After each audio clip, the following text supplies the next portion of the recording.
PPN kita tuh sebenarnya berapa sih? PPN itu tetap 12%. 12%. Cuman pemerintah itu mengeluarkan suatu peraturan di di kemarin ya menjelang tahun baru itu dikeluarkan diumumkan oleh Ibu Sri Mulyani. Oke, itu di saat yang Pak Presiden datang ke Kementerian Keuangan, betul. ikut rapat kerjanya. Oke.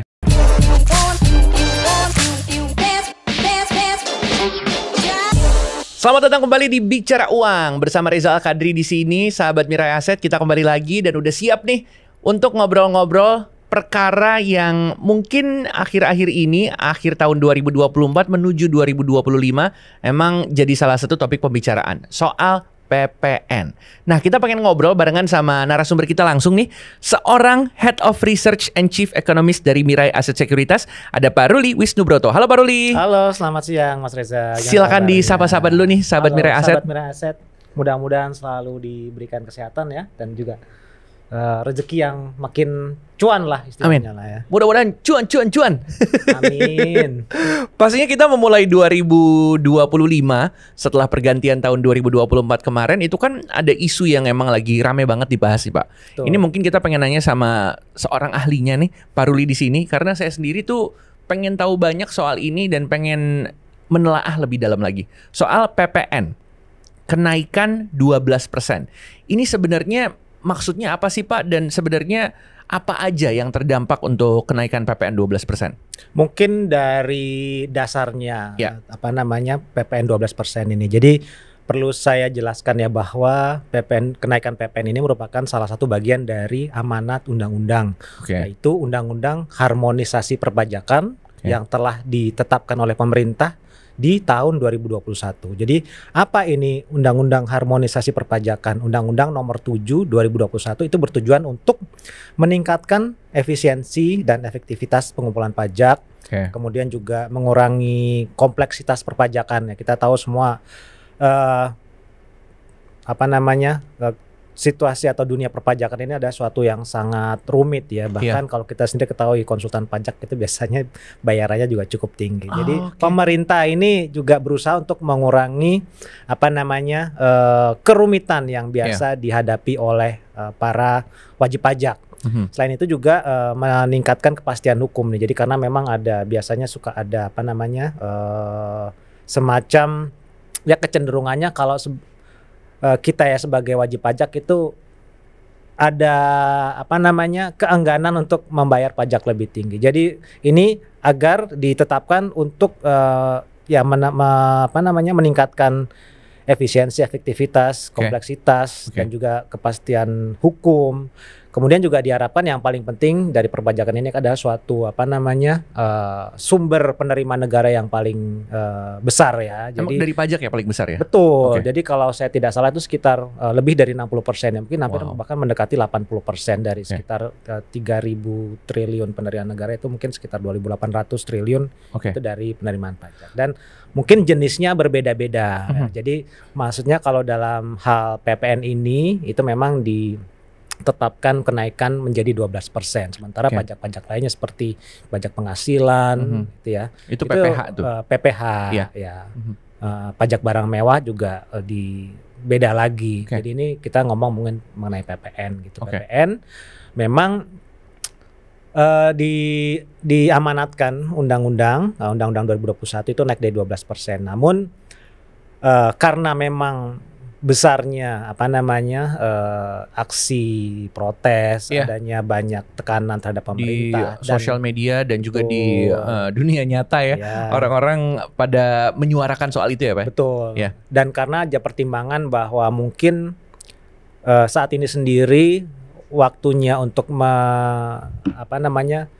tidak tepat lah istilahnya di suatu kondisi perekonomian yang sedang relatif sebenarnya tidak buruk-buruk amat, tapi juga kalau kita bisa kondisi saat ini juga tidak outstanding lah ya. Mungkin ketika pemerintah menetapkan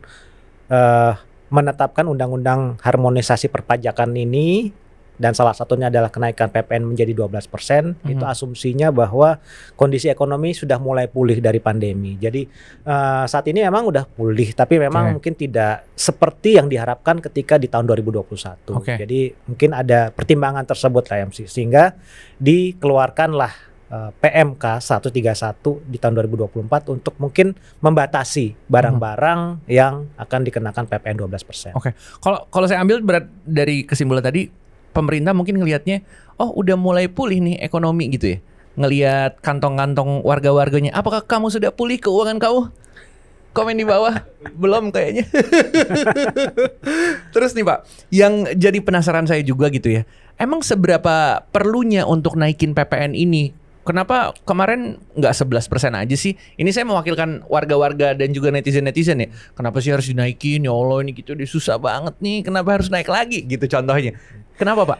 Karena sebenarnya saat ini sendiri ya, yang pajak itu karena bisa dipungut oleh pemerintah itu dari sektor-sektor formal. Dan berdasarkan data terakhir ya yang dimiliki oleh Badan Pusat Statistik, itu tenaga kerja di Indonesia itu adalah mungkin lebih dari 50%, antara 50 sampai 60% itu ada di sektor pekerja informal. Begitu, hampir 60% berarti. Jadi ini untuk harmonisasi perpajakan sendiri ya. Jadi karena memang kalau kita meningkatkan pajak penghasilan, apakah itu orang perorangan atau badan, itu akan lebih memberatkan sebenarnya. Jadi kita seharusnya udah bersyukur, misalnya saya, Mas Reza dan teman-teman yang bekerja di sektor formal itu tidak dinaikkan pajak penghasilannya. Dan mungkin dalam hal ini yang dianggap pemerintah paling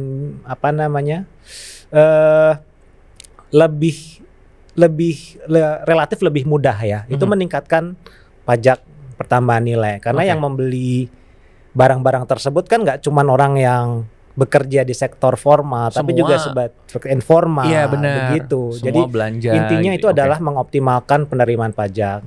Gitu.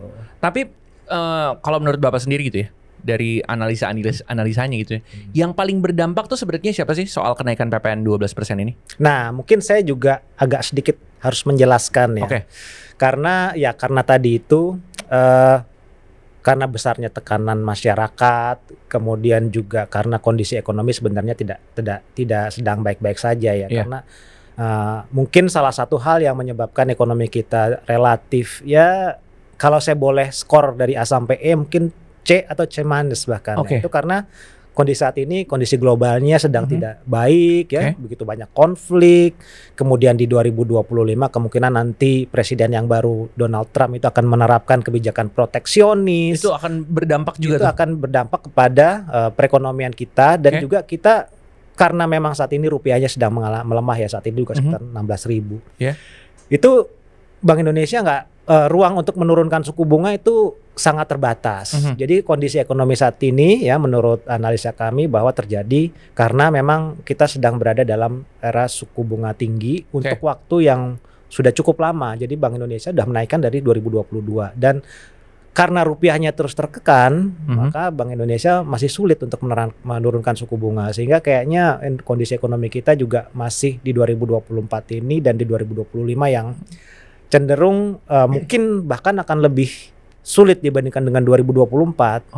Sehingga pemerintah mempertimbangkan hal-hal tersebut ya, sehingga mungkin membatasi kenaikan PPN. Jadi kalau Mas Reza bertanya, PPN kita tuh sebenarnya berapa sih? PPN itu tetap 12%. Cuman pemerintah itu mengeluarkan suatu peraturan di kemarin ya, menjelang tahun baru, itu dikeluarkan diumumkan oleh Ibu Sri Mulyani. Itu di saat yang Pak Presiden datang ke Kementerian Keuangan, ikut rapat kerjanya.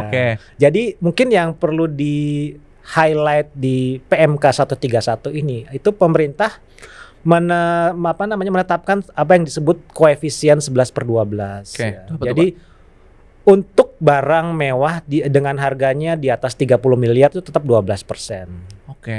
Namun semua barang-barang yang harganya di bawah 30 miliar itu ada yang disebut sebagai koefisien 11/12. Jadi Misalkan nih, Contoh, saya beli laptop.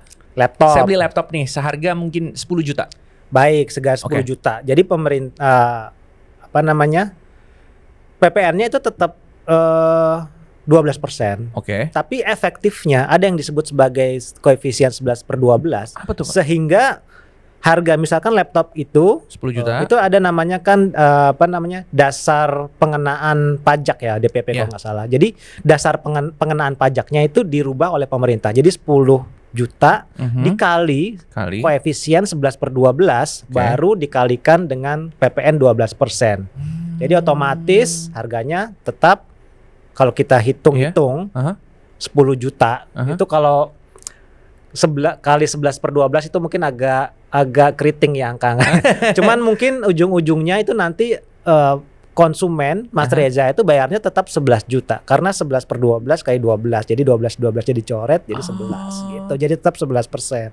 Gitu. Itu untuk barang-barang yang di bawah 30 miliar. Di bawah 30 miliar. Buat saya yang ya bulanan keluar 30 miliar itu baru berdampaknya 12% gitu. Oke, contohnya kayak pengen beli sebuah properti yang harganya 30 miliar ke atas gitu ya. Itu baru akan dikenakan 12%. Itu yang dimaksud dengan barang mewah itu ya. Itu memang benar agar pemerintah itu sangat targeted lah. Jadi mungkin ada beberapa kendaraan bermotor tertentu ya yang di atas 30 miliar, hunian mewah. Pesawat udara ini cukup ekstrim ya sebenarnya contohnya. Iya, kapan sih kita bisa beli pesawat udara? Saya bisa sih Pak, tapi saya bisanya cuma di game online ya Pak. Kalau di asli kehidupan nyata mungkin ya insya Allah ya. Jadi ini memang untuk orang-orang yang sangat-sangat kaya lah ya mungkin yang Jadi ya secara garis besarnya yang akan berdampak sekali adalah yang bisa spend untuk 30 miliar ke atas itu ya.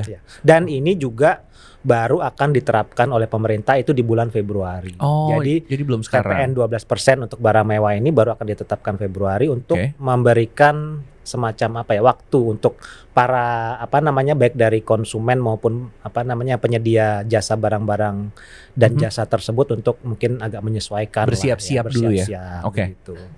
Kalau untuk anak-anak muda nih Pak, contohnya kan kayak saya dan teman-teman saya yang usianya 20 tahun, enggak. Sama ya, kita nggak beda jauh lah ya, Betty lah ya sama saya. 20 udah berewokan gini.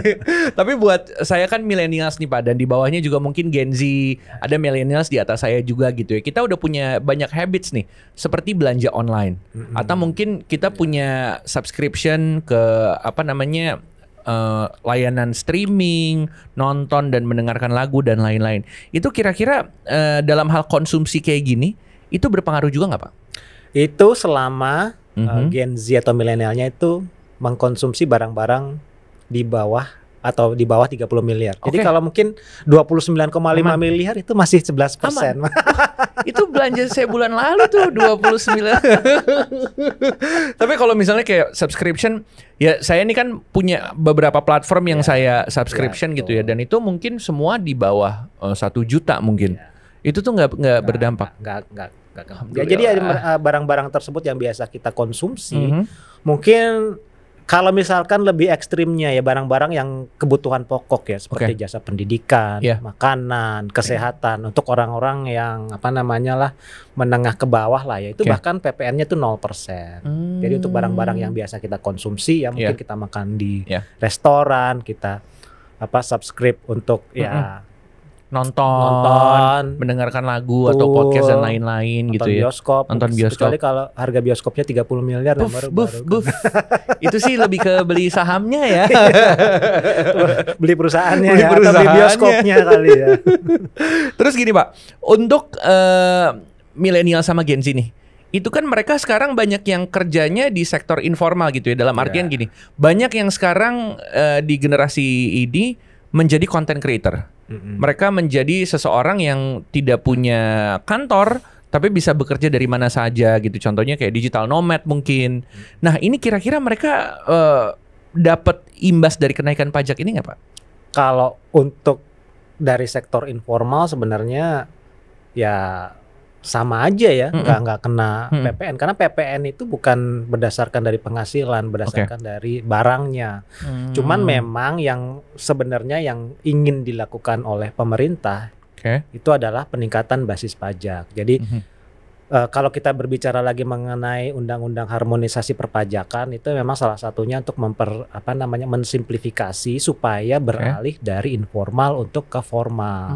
Karena kita juga kan sedang rencana pemerintah nih untuk masuk. Kemarin kan pernah dengar nggak kita udah masuk BRICS kan, Brazil, Rusia, India, China, South Africa. Udah sampai meeting ke Rusia ikut ininya gitu-gitu ya. Dan kita juga sebenarnya juga ada rencana untuk masuk ke OECD. OECD itu adalah negara-negara maju seperti negara-negara Eropa, Prancis, Jerman, Jepang. Jadi aimingnya udah ke situ. Aimingnya ke situ. Dan untuk bergabung ke negara-negara OECD tersebut pasti ada syarat-syarat tertentu. Jadi antara lain itu adalah mengurangi proporsi dari sektor informal supaya lebih ke sektor formal. Jadi untuk simplifikasi sehingga lebih tertarik. Karena saat ini terkadang ada kecenderungan keengganan orang beralih dari sektor informal ke formal itu nanti terlalu banyak terlalu rumit lah, ada perizinan, ada pajaknya lebih ditambahkan. Nah, ini sebenarnya untuk harmonisasi perpajakan itu ke arah situ.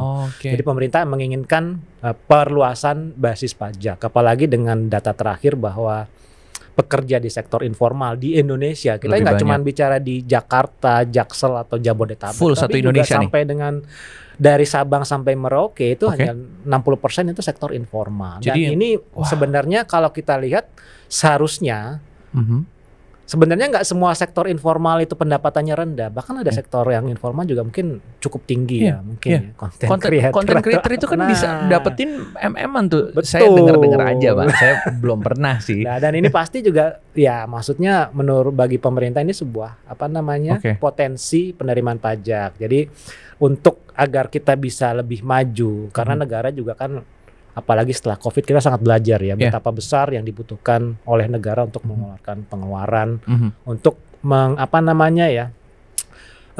ada namanya azas keadilan dan kebersamaan lah, begitu kira-kira. Jadi memang pengeluaran pemerintah ini merupakan suatu hal yang sangat penting. Kita nggak akan pernah tahu kapan akan terjadi pandemi lagi. Kemarin juga kebetulan ada berita apa itu benar ya. Jadi virus flu baru itu kondisi global dengan adanya climate change segala macam, banyak perang. Harga komoditas nggak tahu sekarang turun besok naik. Itu akan selalu dibutuhkan oleh pemerintah untuk memberikan perlindungan lah kepada masyarakat yang sangat membutuhkan. Bukan saya, bukan kayak Mas Reza, tapi yang kita bicara mungkin yang anak-anak yang sekolah dasar di daerah-daerah yang sekolahnya juga masih kurang layak untuk digunakan. Ya. Begitulah kira-kira. Kehadiran pemerintah itu akan selalu dibutuhkan terutama untuk masyarakat yang paling terdampak dari adanya ketidakpastian. Terus nih Pak, buat bahas soal topik kita lagi nih, PPN 12% ini, dan juga untuk generasi-generasi yang sekarang udah menabung dan berinvestasi. Apakah ada dampak langsung ya Pak buat orang-orang yang mungkin investasi reksadana atau saham? Ini kira-kira terpengaruh nggak sih dengan kenaikan PPN ini?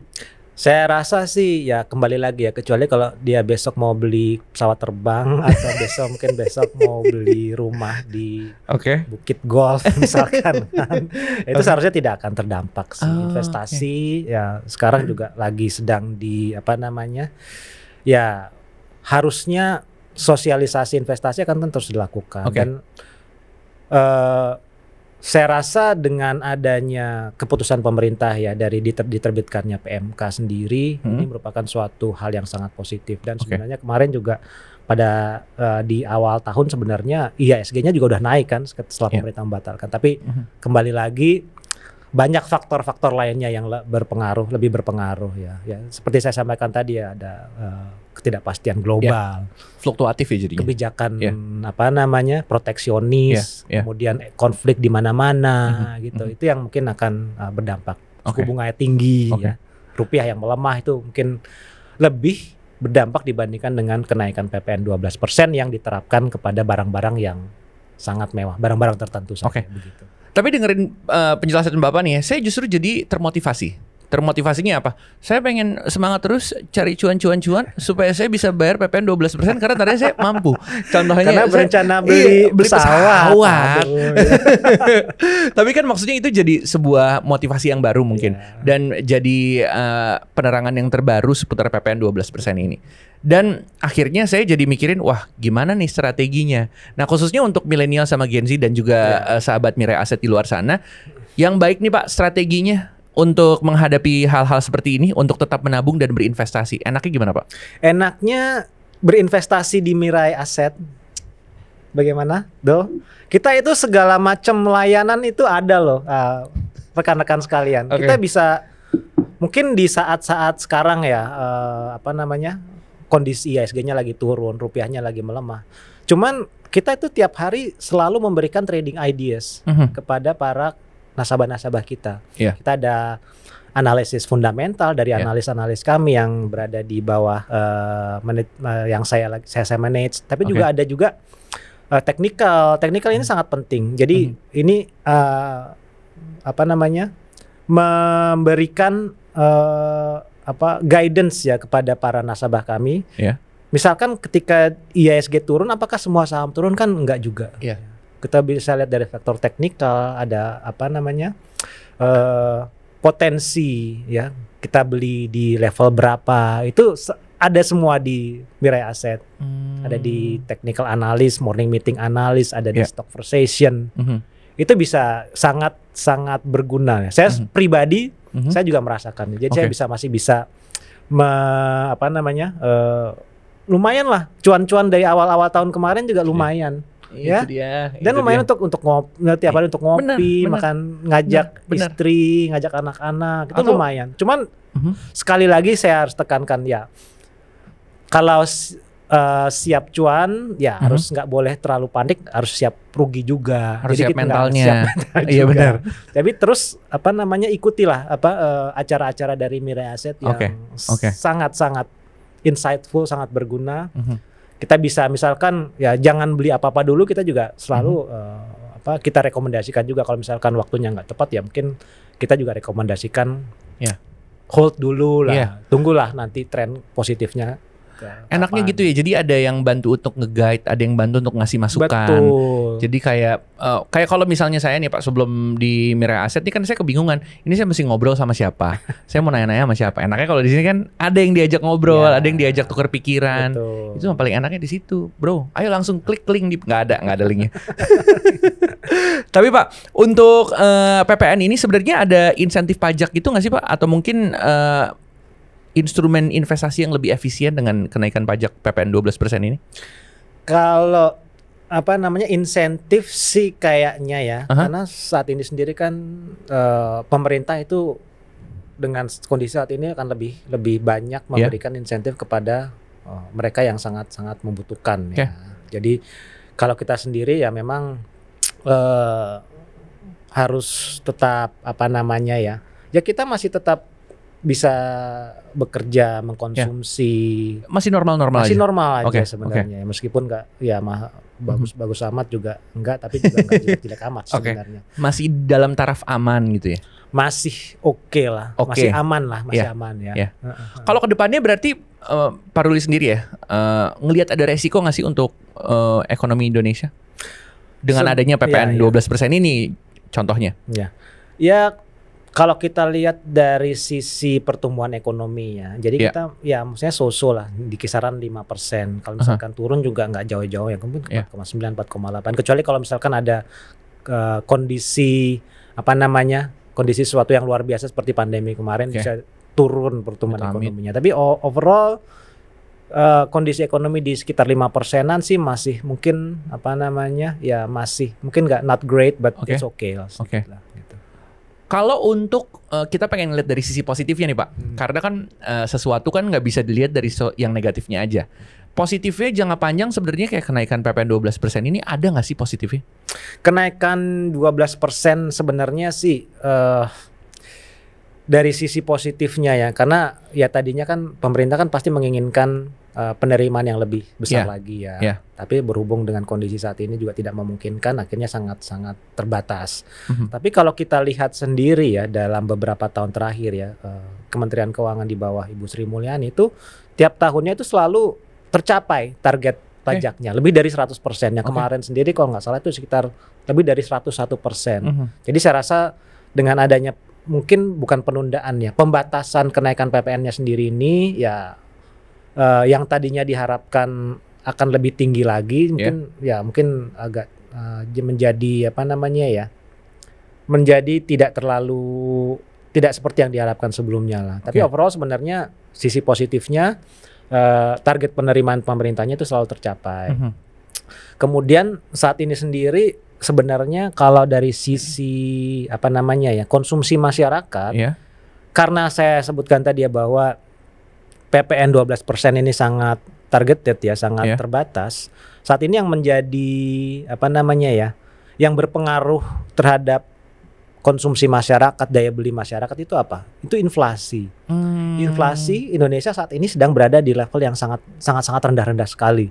Itu kalau mungkin sedikit teknis, inflasi itu di 2024 itu hanya 1,57%. Dibandingkan sama negara-negara ASEAN aja mungkin kita salah satu yang rendah ya. Dan sebagai informasi ya bahwa even untuk negara maju level 1,5% itu susah, tergolong rendah. Apalagi untuk negara seperti Indonesia. Memang salah satu faktor yang paling berpengaruh itu adalah harga-harga bahan makanan. Jadi harga-harga bahan makanan seperti beras, minyak goreng, bawang merah dan lain-lain. Cabe ya, karena orang Indonesia kan suka banget pedes. Suka pedes. Itu selama itu masih sangat stabil. Itu seharusnya dari sisi daya beli ada peningkatan lah. Apalagi dengan pembatasan PPN 12% ini, saya rasa di sepanjang semester 1 ya, di kuartal 1 2024, kuartal 2 itu nanti kan bertepatan bentar lagi kan kita puasa nih, kemudian Lebaran, Idul Fitri, di kuartal 2 nanti ada Idul Adha. Itu saya rasa dengan inflasi yang terkendali dan pembatasan kenaikan PPN sendiri itu seharusnya dari sisi konsumsi masyarakatnya itu akan meningkat lebih besar lagi. Spendnya akan lebih banyak justru di kuartal 1, kuartal 2 ya. Kuartal 1, kuartal 2. Biasanya mungkin, kuartal 1 tuh orang masih hold dulu tuh. Iya kan? Ini sangat tergantung lebarannya tuh di mana. Kan lebaran kan geser-geser terus kan. Yang mungkin 3-4 tahun lalu itu masih di kuartal 2 sementara di sekarang mungkin udah masuk kuartal 1 akhir. Di tahun lalu itu perbatasan 1-2 Dan juga juga sangat ditentukan kapan nih THR-nya keluar. THR-nya itu di kuartal 1 atau kuartal 2. Kalau THR-nya di kuartal 1 ya mungkin akan boosting spending-nya itu di kuartal 1. Dan juga di lebarannya masyarakat mudik ya. Kemudian juga ya Idul Adha itu juga lumayan loh. Idul Adha. Jadi ya kalau kita sih memang kalau ada libur kan emang seneng ya, spending ya. Pemerintah juga seneng lah, ekonominya juga jalan gitu. Kita berharapkan nanti pemerintah menetapkan liburan yang lebih banyak lagi supaya masyarakat spending. Kalau saya nggak salah ngecek ya, waktu itu saya baca beritanya kalau di tahun 2025 ini total tanggal merahnya itu ada 29 hari. Hampir 1 bulan. Asal jangan pas Sabtu Minggu ya. Oh iya benar. Itu yang paling biasa kita suka protes. Kalau liburnya tanggal merahnya pas hari Sabtu Minggu gitu ya. Tapi gitu dengan banyaknya hari raya, dengan banyaknya libur, membuat orang-orang lebih banyak spend. Dan spendnya itu tentunya membuat pendapatan untuk pemerintah juga. Ya, pendapatan pemerintah, bisnisnya berjalan, transportasi, hotel dan lain-lain. Asal hotelnya nggak di atas 30 miliar semalam. Nggak ada yang kayak gitu sih, jarang. Nah, itu beli hotelnya langsung. Beli hotelnya aja nggak nyampe kali. Tapi kalau misalnya kayak gitu dengan pendapatan pajak ya Pak, itu biasanya di spend sama pemerintah untuk ngelakuin apa sih Pak? Apakah banyak sekali. Apa aja Pak yang bisa di-share? Subsidi kan masih tetap subsidi kan, ya. Subsidi. Ya, BBM termasuk BBM mungkin akan dikurangi dan dibatasi karena memang dianggap dia tidak well targeted lah. Jadi tidak efisien. Mungkin kalau misalkan Mas Reza mobilnya Mercy tapi tetap pakai premium. Puff. Mercy kok premium. Puff. Pertalite ya. Pertalite udah nggak ada. Premium udah nggak ada ya. Kelihatan dong tuanya. Seperti kayak gitulah istilahnya ya. Jadi spend untuk subsidi kemudian ya itu tadi pasti ada Ya kalau sekarang kan ada yang lagi populer makan bergizi gratis, itu kan dari pemerintah juga. Bantuan sekolah. Kemudian juga kalau misalkan mungkin ada Gen Z yang lulus LPDP, kuliah di luar negeri, itu pemerintah juga loh yang bayarin. Tapi kalau yang LPDP terus nggak balik-balik itu nggak usah. Itu kembali dari masing-masing seberapa besar cintanya terhadap tanah. Oke, betul. Tapi gitu ya. Jadi banyak yang bisa dilakukan dari pemerintah untuk membangun Indonesia sendiri yang sebenarnya dampaknya secara langsung atau tidak langsung kita bisa rasakan. Bisa sangat rasakan. Even kalau kita beli nasi goreng dari gerobak itu, penjualnya pakai LPG 3 kilo, gitu kita juga dapat subsidi. Nggak kerasa kan? Nggak kerasa. Jadi kadang-kadang masyarakat ya jangan selalu ngelihat dari sisi yang negatif lah, harus lebih adil lah. Oke. Jadi bisa kita simpulin hal-hal seperti ini pun mendorong kebijakan-kebijakan ekonomi. Betul. Dan mendorong semangat masyarakat juga untuk tetap spend gitu ya Pak. Betul. Oke. Dan mungkin yang paling paling penting adalah ya gitu itu tadi, masyarakat yang sangat rentan terhadap adanya ketidakpastian itu akan selalu mendapatkan perlindungan dari pemerintah. Bantuan sosial, BLT, seperti itulah ya. Jadi 2025 secara garis besar kalau menurut Pak Ruli nih, hold apa enggak? Saya rasa ada timingnya ya. Mungkin kalau kita lihat harus tren dari marketnya ya, seperti apa ya untuk saham terutama ya. Trennya seperti apa. Dan saat ini sendiri sampai dengan hari ini kita lihat investor asing itu yang masih terus cenderung keluar ya. Karena menunggu mungkin nanti ya tanggal 20 Januari nanti kan akan dilantik Presiden Donald Trump. Jadi menunggu apakah beliau akan merealisasikan semua janji-janji atau bahkan ancaman-ancaman yang telah dia keluarkan terhadap beberapa negara seperti terutama China. Itu mungkin market masih menunggu hal tersebut. Selain itu juga rupiahnya juga lagi melemah gitu ya. Jadi investor asing juga mungkin kalau melihat mata uangnya bergejolak itu mungkin akan enggan untuk masuk. Jadi saat ini sendiri memang hold dulu, lihat dari market. Wait and see. Kembali lagi harus kita ikuti selalu acara-acara yang dipersembahkan oleh Mirai Asset. Dan mungkin ya kita lihat nanti ya, maksudnya kalau misalkan udah resikonya sudah mulai mereda ya, kita lihat. Mungkin ya maksudnya IHSG nggak mungkin lah tiap hari akan melemah-lemah terus. Jadi mungkin lihat dari globalnya ya, apakah sudah ada sentimen global yang bisa mendukung gitu, seperti itulah. Dua pertanyaan terakhir nih Pak. Untuk kondisi seperti ini, pesannya Pak Ruli buat teman-teman anak-anak muda biar tetap optimis merencanakan keuangan mereka gimana Pak? Ya mungkin saat ini sendiri yang paling saat ini kan anak-anak muda ini sangat memiliki akses terhadap berbagai informasi.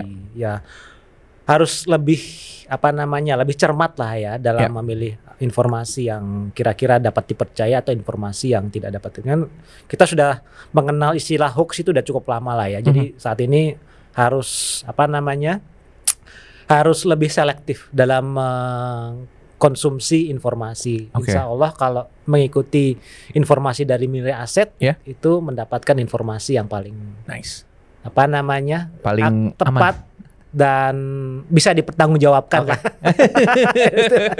Jadi jangan sembarangan cari informasi. Betul. Apalagi kalau misalnya pengen tahu lebih dalam gitu ya, Mirai Asset selalu memberikan informasi-informasi terbaru. Betul. Terus Pak, peran generasi muda gimana nih untuk memastikan kenaikan pajak ini benar-benar berdampak positif nih? Sebenarnya apa yang bisa kita lakukan? Peran generasi muda ya, seperti saya ya misalkan. Sama Pak.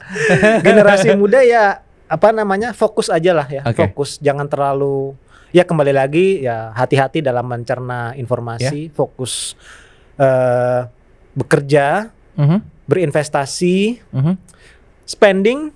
spending itu juga sangat bermanfaat. Bukan hanya karena kita jadi lebih bisa lebih happy after spending carefully ya. Maksudnya kita harus sesuaikan dengan kondisi keuangan kita lah. Spending, investasi.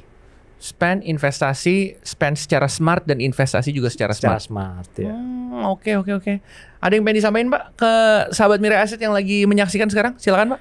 Untuk sahabat Mirai Aset ya saya rasa ya tidak perlu terlalu khawatir dengan berbagai isu yang mungkin masih serba tidak pastilah ya. Jadi paling penting untuk dilakukan adalah tetap bersikap optimis, ya, tetap bekerja optimal untuk untuk kita sendiri, untuk keluarga, untuk cuan. ya. Dan ya just be positive and be happy selalulah. Be positive and be happy. Ya, betul. Kita pasti bisa menemukan celah-celah terbaru. Betul sekali. Bisa menemukan insight-insight terbaru, ya kan? Untuk semuanya bisa dapetin candle yang hijau. Pak Ruli, terima kasih banyak. Baik, udah ngobrol-ngobrol barengan sama kita. Itu dia narasumber kita untuk episode kali ini. Pak Ruli Wisnubroto, Head of Research and Chief Economist Mirai Aset Sekuritas. Terima kasih atas penjelasannya seputar kenaikan PPN 12% dan dampaknya. Mudah-mudahan bermanfaat untuk sahabat Mirai Aset yang tadi menyaksikan. Kita akan ketemu lagi di episode berikutnya. Kalau gitu saya Rizal Kadri pamit undur diri dan itu dia Bicara Uang untuk episode kali ini. Sampai ketemu. Bye-bye. Bye-bye. Makasih Pak.